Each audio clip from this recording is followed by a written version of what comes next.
Welcome back to my kitchen. I'm Courtney Rich with Cake by Courtney, and today we're making my ginger snap sandwich cookies. Now, these are inspired by a cookie I had at Baked and Wired in Georgetown.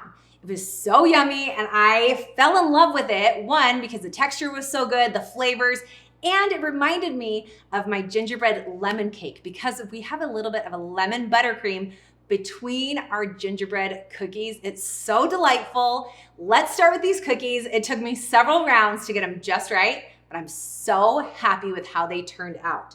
For this recipe, we're gonna start with just 3/4 cup butter, and we're using all brown sugar. We want these to be chewy. We want that molasses flavor. This is gonna help enhance that. So we're gonna start by just mixing our butter and brown sugar. Once that's mixed, we're gonna add 1 egg and we're gonna add our molasses. Ooh, I should probably get a spatula or a spoon. That's gonna help this come out a little bit cleaner. So just a little bit of molasses. You don't need the dark, just the regular. I like the Mother's brand, or is it Grandma's brand? You know, the one with the yellow top. All right, so there's our molasses. Let's mix these up really nicely. When I was working on this recipe, it was just about getting it the right texture on the inside. We want them to flatten a little, but I was getting them that they were flattening too much, and I loved like the texture of it. But then as I was working on this, I played around with how long to cook the cookie for. And I ended up getting cookies that were too flat for what I wanted, but I'd cook them a little bit longer and they made the most delicious, crispy ginger snap cookie. And I also have on my blog a soft and chewy, but I ended up loving that crispy one so much that I'm putting that on the blog too. So now you have 3 options for ginger snap cookies on my website, and they're all just so yummy. So if you want the sandwich version with like a buttercream in between it, or just a soft and chewy that works, or a crispy one, that's mixed. We've got our all-purpose flour. We need to add some ginger and some cinnamon, little salt, and our baking soda. We're gonna stir that up so everything mixes evenly. Want all those spices in there, evenly mixed. And really, ginger and cinnamon is the only thing I think you need in here because we do have such a good flavor from the molasses and the brown sugar. You're gonna love these. Okay. We're just going to slowly add in the dry ingredients, mixing on low.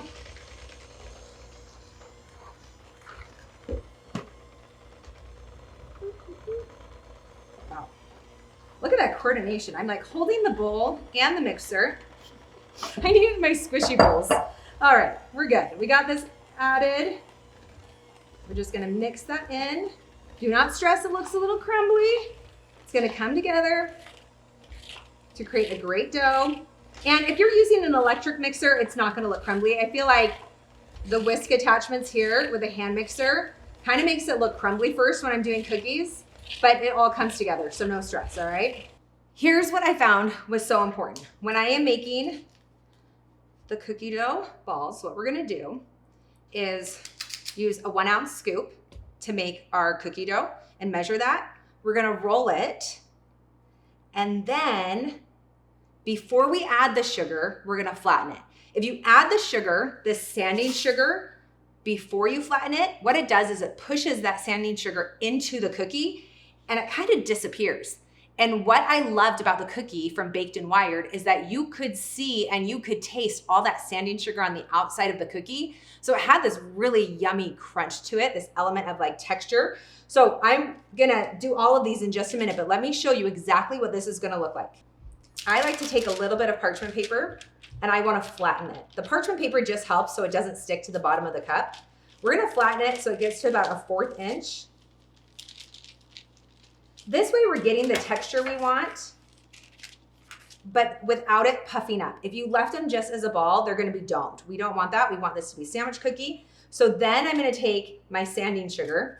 That's the really coarse white sugar you can see. And the dough isn't super sticky, so you kind of have to help that sanding sugar stick to the cookie a little bit. And I'll even kind of gently press it, not too firmly because I don't want the sugar to just disappear into the cookie. but we want that sanding sugar to be there. So it's okay if it's even not totally like pushed in place. And once it bakes, it kind of holds on to all that sanding sugar. So I'll continue to do this with the rest of the cookie dough. Bake them at 350 for about 8 minutes. You want them to cool completely before you add the buttercream between the sandwich cookies, but you're gonna really love how these bake up. So I'm gonna finish this up and then grab the buttercream I've already made, my lemon buttercream, recipes linked below along with the cookies. But let me just show you how cute they are, and we've got a taste test, obviously. So I'll whip this up, get them baked, and let's meet up for the cookies. Look at the cookie, so pretty, right? With that sanding sugar on there. I'm gonna take a little bit of our lemon buttercream, and we're just gonna pipe it in the center. Don't let lemon make you nervous. When you're thinking about lemon and gingerbread, I promise they go together so well. And then we're gonna just kind of smash that into place, get some of that buttercream all the way around. This cookie, this gingerbread cookie would also be so good with a caramel buttercream, vanilla buttercream, or Biscoff buttercream, right? Like to die for. Look how cute. That's our cookie. These are so yummy. And the lemon, it kind of makes it a little bit more holiday with the gingerbread. Maybe because for me, I grew up with my mom making homemade gingerbread and putting a lemon sauce on it. That this flavor combination is just one that I will love forever. You're gonna love the texture here. Let's just go ahead and break this open so you can even see the texture of the cookie with that buttercream frosting on the inside. Doesn't that look amazing? And you're gonna get all this texture and crunch from the sanding sugar, and then just a beautiful combination of flavors with the spices, the molasses, and then our lemon. It's just a hint of lemon. I promise you're gonna love it. You'll find the recipe down below in the captions. Cannot wait for you guys to make these. Happy holidays. Oh yeah.